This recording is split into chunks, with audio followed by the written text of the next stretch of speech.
নমস্কার বন্ধুরা, ঝর্ণার রান্নাঘরে আপনাদের স্বাগত। আজকে আমি আপনাদের জন্য যে রেসিপিটা নিয়ে এসেছি সেটা হচ্ছে নারকেলের সাদা নাড়ু।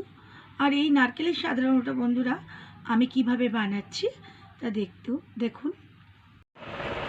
নারকেলের সাদা নাড়ু বানানোর জন্য আমি প্রথমে নারকেলটাকে এভাবে পিলার দিয়ে পিল করে যে খোসাগুলোকে বার করে দিয়েছি।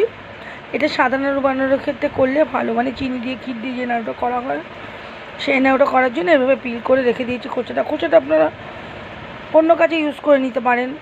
নারকেলের দিয়ে ডাল দিয়ে বড়া বানিয়ে নেওয়া যায়, কিংবা গুড়ের নাড়ুতেও অনেক সময় এটা দিয়ে দেওয়া যায়, কোনো প্রবলেম না। কিন্তু সাদা নাড়ুর ক্ষেত্রে এবার পিলিং করে নিলেই ভালো। এবার এই নারকেলটাকে আমি এই গ্রেটার দিয়ে গ্রেট করে নেবো। আমি আলাদা এবার নারকেলটাকে আমি এই গ্রেটার দিয়ে গ্রেট করে নেবো। এটা আলাদা করে পিল করব না, মানে কোড়াবো না। আমি এই গ্রেটার দিয়ে গ্রেট করে নিলেই আমার হয়ে যাবে। এই যে নারকেলটাকে আমি এভাবে গ্রেটার দিয়ে গ্রেট করে নেব।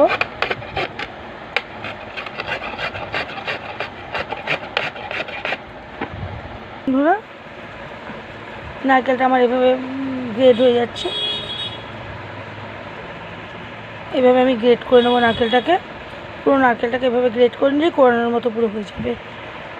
আমি পুরো কুড়িয়ে নিয়ে আপনাদের কাছে আসছি গ্রেট করে নিয়ে। এই যে আমি দুখানা নারকেল এভাবে আমি কুড়িয়ে নিয়েছি, গ্রেট করে নিয়েছি। এটার মধ্যে মেজারমেন্ট কাপের 2 কাপের থেকে একটু বেশি নারকেল আছে। আমি নারকেলটাকে অল্প অল্প করে নিয়ে আমি ব্লেন্ডারে দিয়ে আমি এটাকে একটুখানি করে নেব, একবার ব্লেন্ড করে নেব।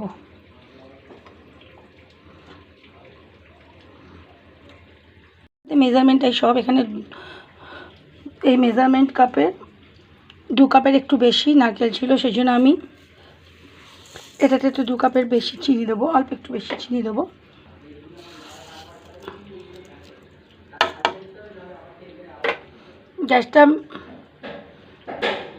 গ্যাসটা আমি জ্বালাইনি, তার আগেই নারকেলটাকে একটু চিনির সাথে মিক্সড করে নিতে হবে। এটা আপনারা ইচ্ছা করলে হাত দিয়েও মিক্সড করে নিতে পারেন। এখন আমি জ্বালাইনি, কারণ তাহলে পুড়ে যাবে, ধরে যাবে।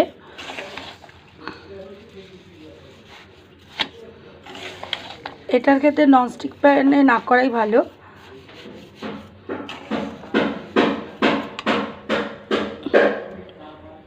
বাইরে এত কাজ হচ্ছে বাড়ির, সেই জন্য আওয়াজ হচ্ছে, একটু অসুবিধা হবে বন্ধুরা। কিন্তু নারকেল নাড়ুটা যদি আপনার চিনিটা কম হয় সেক্ষেত্রে ঝুরঝুরে হয়ে যেতে পারে। আবার যদি আপনার বেশি হয় তাহলে একটুখানি নরম নরম হবে। সেই জন্য সাদা নাড়ুর ক্ষেত্রে, নারকেলের সাদা নাড়ুর ক্ষেত্রে মেজারমেন্টটাই সব। এভাবে আমি নারকেলটাকে মেখে নেব।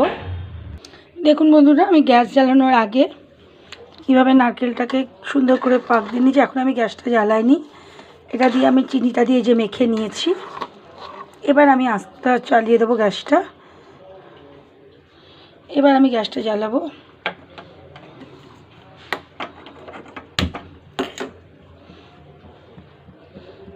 এবার গ্যাসটা জ্বালিয়ে আমি আস্তে আস্তে করতে থাকবো। চিনিটা গলে পাক আসা পর্যন্ত আমি এটাকে করব। এই যে নারকেলের মিক্সি দেওয়া জলটা আমি দিয়ে দেবো চিনিটা।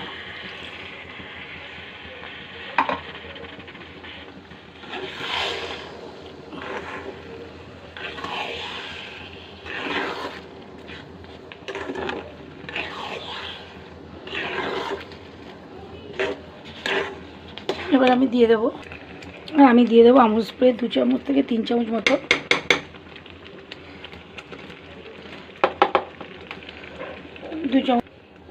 বেশি নয়, অল্প একটু আমুল স্প্রে দিয়ে দেবো। দিয়ে আমি এটা নাড়বো।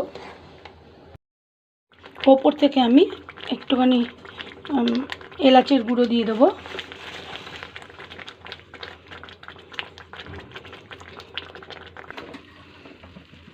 দেখুন বন্ধুরা, এবার কড়াইটা ছেড়ে দিচ্ছি। এবার আমি এটা নামানোর মতো অবস্থা এসে গেছে। দেখুন কড়াইটাকে ছেড়ে দিচ্ছে, নয়তো এর থেকে বেশি করলে আবার পুড়ে যাবে। এটা করে আমি একটু ঠান্ডা হতে দেবো, যেহেতু একটু ঠান্ডা হলে নারকেলটা আট আসবে, নয়তো লাল হয়ে যাবে। এবার আমি একটা বাসনে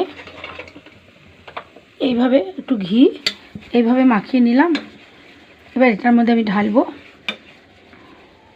হাতেও আমি একটু ঘিটাই যে হাতে মেখে গেছে, এটা দিয়ে আমি নাড়ুটা পাকাবো। এবার আমি এটার মধ্যে তুলে নেব। অল্প অল্প করে নিয়ে এইভাবে হাতের সাহায্যে পাকিয়ে এইভাবে দিয়ে গুঁড়ো দুধের মধ্যে দিয়ে যে এরমভাবে একটু গুঁড়ে মানে আমুজ হোক এমনি গুঁড়ো মিল করে দুধের মধ্যে একটু গুঁড়িয়ে নিলে এরকম শক্ত হয়ে যাবে। আস্তে আস্তে বানাতে হবে। এই যে এইভাবে হাতে নিতে হবে, অল্প অল্প করে নিতে হবে, নয়তো শক্ত হয়ে যাবে। এইভাবে হাতে করে নিয়ে নাড়ুটাকে এভাবে হাতে করে নিয়ে হাতের সাহায্যে জোরে জোরে ইয়ে করে, নয়তো চিনির যেহেতু নাড়ু খুব তাড়াতাড়ি শক্ত হয়ে যাবে, তাহলে আবার আমাকে গরমে বসে আবার এটা করতে হবে। তৈরি হয়ে গেছে বন্ধুরা আমার নারকেলের সাদা নাড়ু। আর আমার রেসিপিটাকে হুবহু ফলো করে বাড়িতে আপনাদের তৈরি করে খাওয়ার অনুরোধ রইল বন্ধুরা। আর খেয়ে আপনাদের আমার এই নারকেল নাড়ুটা খেয়ে কেমন লাগলো তা আমাকে কমেন্টের মাধ্যমে জানাবেন বন্ধুরা। আর আমার চ্যানেলটাকে লাইক করে দেবেন, আর আপনাদের বন্ধুদের মধ্যে আমার চ্যানেলটাকে অনেক অনেক শেয়ার করবেন। আর আপনি যদি আমার নতুন বন্ধু হন তাহলে আমার চ্যানেলটা অবশ্যই সাবস্ক্রাইব করে দেওয়ার অনুরোধ রইল। আর পাশে থাকা বেল আইকনটি অবশ্যই ক্লিক করে দেবেন, যাতে সবার আগে আমি যেই রান্নার রেসিপিটা এরপরে পাঠাবো সবার আগে তার নোটিফিকেশানটা আপনার কাছে এসে পৌঁছে যাবে বন্ধু। ভালো থাকবেন বন্ধুরা। আবার দেখা হবে অন্য কোনো দিন, অন্য কোনো সময় নতুন কোনো লোভনীয় রেসিপির ভিডিওর সাথে। নমস্কার, টাটা।